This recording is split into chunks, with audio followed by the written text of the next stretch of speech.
ऐसे ही भगवान ने एक नई विधा उत्पन्न की, ऐसा गीत बजाया कि गोपियों को ही समझ में आया। वाह! इसका अर्थ क्या है? इसका अर्थ यह है कि भगवान की वाणी उसी को समझ में आती है जिसको वो समझाना चाहते हैं। गीता आपके सामने खुली रखी होगी, आपको पल्ले ही नहीं पड़ेगी, मालूम ही नहीं पड़ेगा। अगर न मालूम न मानो तो गांधी जी को देख लो, महात्मा गांधी हाथ में गीता लिए और अहिंसा का उपदेश कर रहे हैं,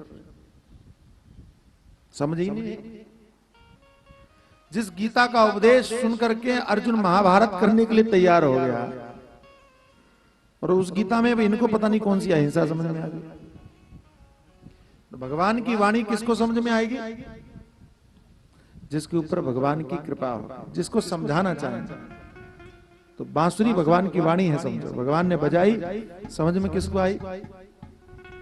अब क्या हुआ?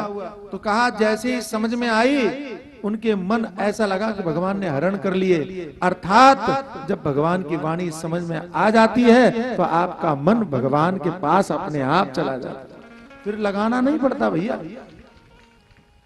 मन लगाना नहीं पड़ता। कई लोग कहते हैं महाराज क्या हुआ, भगवान के भजन में मन नहीं लगता। इसका मतलब है अभी भगवान की वाणी आपको समझ में आई नहीं, क्योंकि भगवान की वाणी जिस दिन समझ में आ जाए, मीरा को समझ में आ गई तो मीरा को मन लगाना पड़ता था भगवान के भजन में? बोलो नहीं। जिसको भी समझ में आई उसका मन तो फिर अपने आप लगने लगता है।